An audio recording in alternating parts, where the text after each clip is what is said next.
Selamat pagi dan selamat datang kembali dalam acara Tribun Academy dengan tema Kartika Cakap Literasi Digital. Boleh minta tepuk tangannya Bapak Ibu sekalian?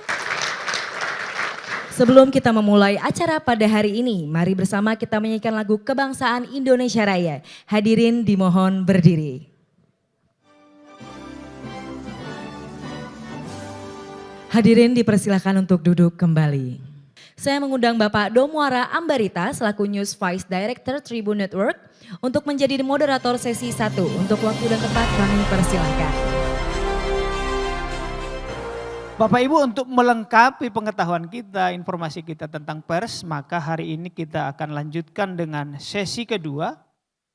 Kita akan berdiskusi dengan Audrey Chandra yang sudah hadir di tempat kita selaku news presenter dan produser Kompas TV. Kepada Mbak Audrey, silakan ke depan. Mbak Audrey, kita berbincang di sini. Nah, jadi kita semuanya remukan tuh di apel siang hari itu. Di apel kita duduk semuanya ditanya, ada berita apa hari ini? Ada yang apa ramai di hari ini? Nah, setelah itu nanti produser dan juga atasan produser atau eksekutif produser itu akan langsung memetakan. Selesai rapat, selesai rapat nanti si koordinator liputan dan juga koordinator daerah akan memberikan instruksi kepada reporternya. Nah, singkat cerita dari situ misalnya sudah dibawa nih, sudah ada peliputannya gitu ya. Sudah ada bahan liputannya, sudah selesai, maka si kameramen gambarnya itu akan langsung dikirimkan berupa biasa kita sebutnya live view ya, atau alat pengirim lah ya. Gambarnya udah nyampe. Terus ngapain? Tinggal produser di situ. Produser yang kemudian mengolahnya. Biasanya kalau misalnya hanya misalnya ada satu keterangan begitu ya. Kita juga harus mengutamakan, kita harus melihat dari sisi misalnya nih ya, capres yang satu udah ngomong. Ada nggak nih capres yang lain? Kalau tidak, belum tentu itu naik. Karena balik lagi tugasnya jurnalis adalah cover both side ya. Harus melihat dari berbagai perspektif dan bukan kita yang menilai, biar masyarakat yang menilai. Sebelum naik dibacain sama news anchor gitu, maka akan ada penyortiran balik lagi ke atasnya produser, namanya eksekutif produser. Untuk, ini kayaknya jangan kayak gini deh angle-nya. Kayaknya judulnya ini aja deh, ayo wisata jangan takut corona gitu. Apakah ada syarat tertentu atau unsur-unsur yang kegiatan-kegiatan kami di lapangan ini bisa diekspos di media online-nya Kompas kah atau media elektroniknya? Jenis karakternya itu berbeda Bapak Ibu dengan di Kompas Petang. Kalau tadi kan Kompas Petang biasanya kalau prime time itu dibutuhkan yang hard news banget, menyangkut orang banyak begitu ya. Nah tapi ketika misalnya tadi yang soft, misalnya Babinsa membantu misalnya para disabilitas di kawasan misalnya Ubud Bali misalnya seperti itu. Nah itu bisa biasanya masuk di program yang lain. Nah jadi nanti aku yang wawancara, aku yang jadi reporternya, Bapak yang nanti yang aku wawancarain, boleh silakan Bapak yang mau mempraktekkan. Pak Rendra, apakah betul bahwa gudang penyimpanan kendaraan pencurian ini dilakukan oleh oknum TNI, Pak Rendra? Baik, sebelumnya selamat siang semuanya. Saya perkenalan diri, saya Kolonel Infanteri Rendra, Kapendam 5 Brawijaya. Saya ingin menjawab pertanyaan dari Mbak Undri. Benar Mbak, adanya gudang di salah satu jajaran TNI AD ini yang tempatnya kebetulan di teritorial Kodam 5 Brawijaya digunakan untuk menyimpan kendaraan, kami koreksi Mbak, bukan pencurian, penggelapan. Jadi oknum TNI menampung adanya kegiatan ilegal yaitu kendaraan ditampung di situ dan kemarin dilaksanakan penggerbekan oleh Kodam 5 dalam hal ini kerjasama dengan Polda Metro yaitu Kodam 5 Brawijaya khususnya Pomdam dan hasilnya ditemukan sejumlah kendaraan. Berapa orang yang terlibat Pak Rendra? Untuk sampai saat ini 3 orang dan masih didalami oleh Pomdam 5 Brawijaya. Apakah ini sendiri bekerjanya oknum ini atau justru ada yang memerintahkan?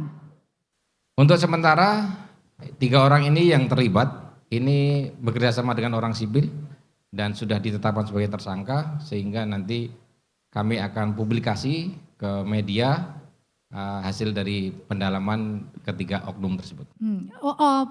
Pemecatan kah Pak nanti kalau misalnya memang terbukti atau seperti apa nanti konsekuensinya? Kita ikuti praduga tak bersalah Mbak. Jadi nanti apabila memang terbukti kita tegas, kita tindak dengan hukum yang berlaku. Tapi sudah berapa lama Pak oknum TNI ini kemudian menyimpan ya? Kalau dari pendalaman sementara ini sudah berjalan kurang lebih 6 bulan dan dari informasi yang ada kita telusuri bekerjasama dengan Polda Metro, Satreskrim dan kita berhasil untuk menangkap oknum tersebut dan beserta barang buktinya. Artinya oknum ini juga ada kerjasama dengan pencurinya? Betul, atas nama saudara EI. Luar biasa, tepuk tangan untuk Pak Rendra. Ada lagi Pak? Terima kasih. Terima kasih. Assalamualaikum warahmatullahi wabarakatuh. Waalaikumsalam.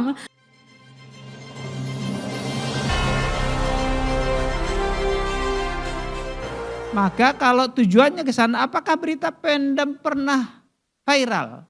Apakah digemari orang? Apakah di like orang? Apakah di komen orang? Apakah di share komen? Itu di share orang. Nah, indikasi-indikasi itu dalam dunia digital sekarang menjadi hal yang penting. Artinya adalah kita tidak ngasal upload konten, tetapi penting kita perkirakan adalah berita saya ini dibaca orang atau enggak. Berita saya ini dikomentari orang atau enggak. Berita saya ini paling tingginya adalah di-share orang atau enggak. Berita itu kita asumsikan foto, naskah, video, infografik dan grafis atau videografis gitu. Nah, hari-hari Bapak Ibu itulah yang kami lakukan. Kalau pada saat ini alhamdulillah puji Tuhan Tribun Network dengan jaringan kami hadir di 35 provinsi dan di 41 kota dengan sebaran yang kemarin saya sebut 370 kabupaten kota wartawan kami di lapangan. Inilah bukti yang kami raih saat ini. SimilarWeb ini bukan kami yang membuat, dulu ada namanya alexa.com, bukan Alexa yang di Bangka Besar, tapi ini adalah alexa.com. Kami yang tertinggi dalam jumlah page views se-Indonesia. Mengapa? Karena sebaran reporter kami tadi dan jumlah video, jumlah berita nanti Ayunus akan menyampaikan.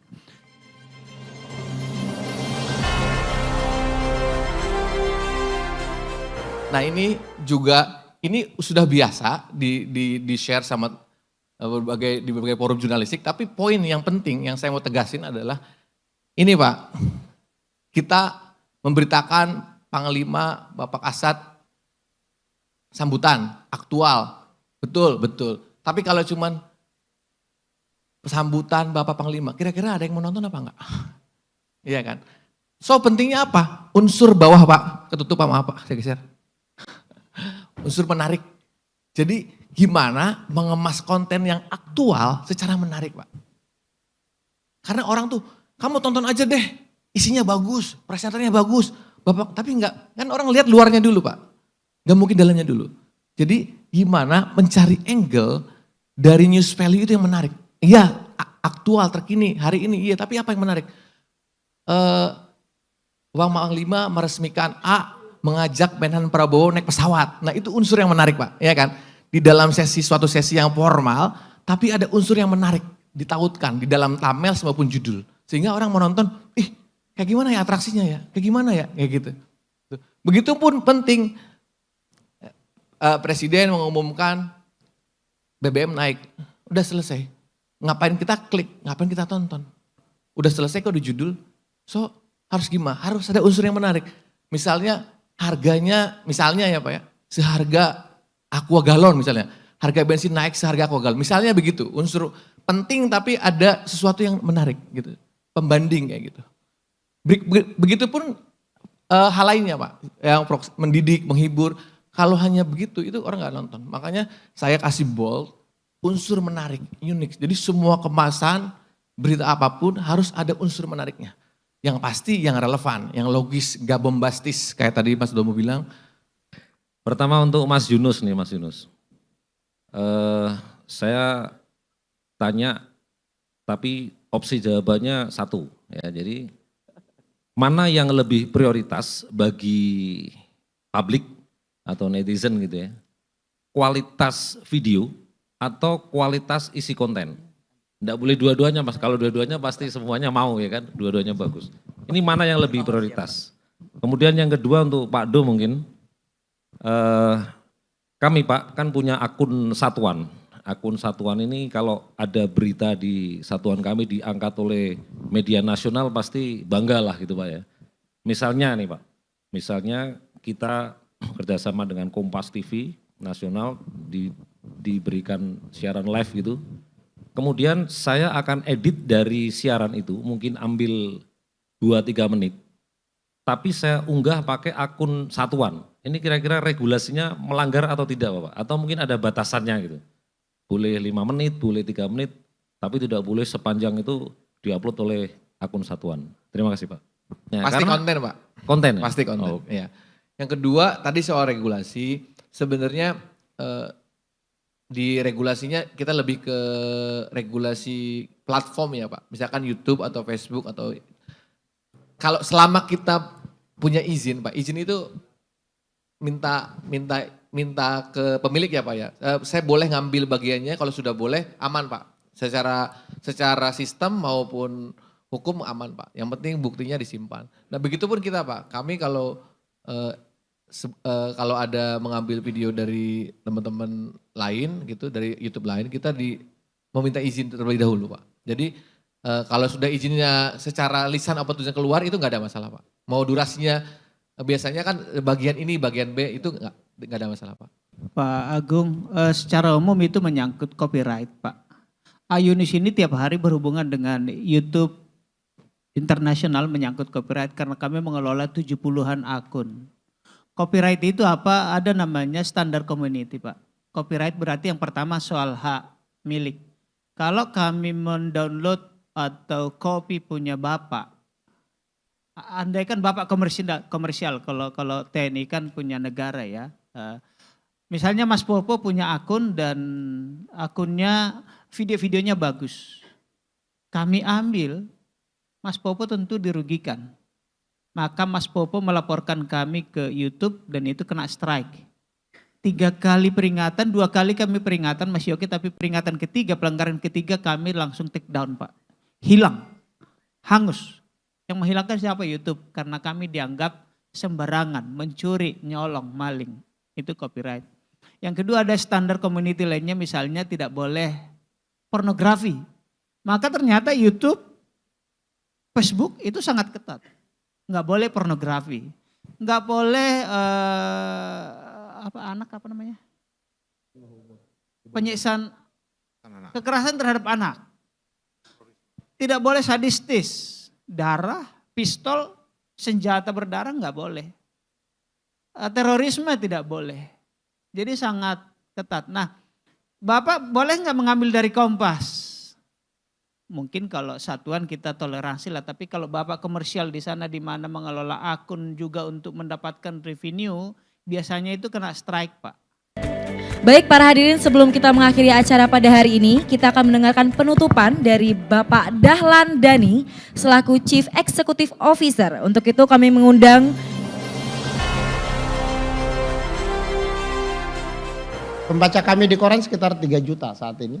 Tapi pembaca kami di website itu adalah 100 juta. Itu separuh dari total internet user sekitar 200-an juta. Jadi jauh lebih banyak pembaca Tribun di website daripada di koran. Itu karena digital. 210 juta penduduk, 210 dari 270 juta penduduk sekarang terkoneksi ke internet. Tapi cara komunikasi TNI kan nggak berubah. Nah, moga-moga dengan pelatihan ini ya bisa memberikan kemampuan baru bagi TNI untuk berkomunikasi mengabarkan kebaikan kepada seluruh masyarakat Indonesia. Itu hal yang luar biasa. Itu 3 pesan dari Pak Panglima. Saya lihat kurikulumnya, ada public speaking, ya, ada sosial media, ada website, ada video. Memang Bapak dan Ibu itu kurang lebih 3 hal yang saat ini mendrive perubahan di landscape media. Video Tribun itu ditonton 39 juta per hari. Jadi Mas Yunus tadi yang ada di sini, itu yang memimpin satu tim di seluruh Indonesia yang mampu memproduksi lebih dari 3.000 video setiap hari dengan penonton 39 juta. Itu cara Tribun. Membuat kemampuan video Tribun, mohon maaf, itu lebih bagus dari Kompas TV. Karena jumlah penonton kita lebih banyak. Ya kan? Itu, jadi kemampuan baru ini rasanya kami dengan senang hati ingin share kepada TNI. Untuk membantu TNI melaksanakan tugas pokoknya, mengawal kedaulatan bangsa Indonesia. Kami merasa terhormat di situ, Pak Kadis Penat, ya, ikut bersama-sama dengan TNI. Selanjutnya kita juga akan mendengarkan penutupan dari Brigjen TNI Kristome Sianturi, Esos MSI Han, selaku Kepala Dinas Penerangan Angkatan Darat. Untuk itu kami mengundang dengan hormat Bapak Kristome Sianturi untuk naik ke atas panggung. Kepada Bapak Kristome Sianturi kami persilahkan. Seorang prajurit, apabila memang dia menjadi saksi suatu kejadian, apabila memang dia terlibat langsung pada suatu kejadian, seperti yang kemarin misalnya terjadi di Padang, dia sudah bisa untuk memberikan statement kepada media. Nah, untuk itu, anggota-anggota kita tadi itu harus diberi pengetahuan. Jangan nanti ngomongnya di media pun tak jelas. Nah, gitu ya. Bagaimana artikulasinya, bagaimana gesturnya, itu diajarin. Nah, dengan pembekalan-pembekalan seperti ini, kita berharap, kalau hanya 2 hari sih saya rasa belum bisa apa-apa kita. Ya, tapi terus dikembangkan. Nah, seperti disampaikan oleh Bang Dahlan tadi, di CEO Tribun, ya, bahwa mereka punya tribun di wilayah. Sudah disampaikan tadi, beliau sudah membuka kita untuk terus bekerja sama secara berkelanjutan. Ya, sambut itu. Kalau kata orang Medan, tangkap. Ya, mainkan terus. Ya, kerjasama secara berkelanjutan. Ya. Tadi sudah disampaikan apakah kita yang ke sana atau mereka kita undang ke kantor kita. Karena kita yang banyak, nah itu lebih bagus. Mereka diundang ke tempat kita. Nah, kasih makan T2, selesai. Ya, nah kira-kira begitu. Jadi saya harapkan para Danramil, ya, Dandim, gitu ya, bisa memberikan edukasi kepada anggota-anggotanya, Babinsa, kemudian prajurit-prajurit lapangan juga diberi pembekalan seperti itu. Pengumuman pemenang Best Partisipan pada hari ini. Juara 3.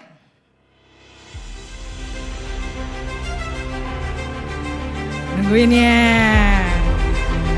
Letkol Infantri Andi Sulistyo KP Wakapendam 4 Diponegoro. Juara 2. Letkol Bangun Siregar Dandim Jakarta Pusat. Juara pertama. Kolonel Infantri Syawaludin Kapendam 18 Kasuari.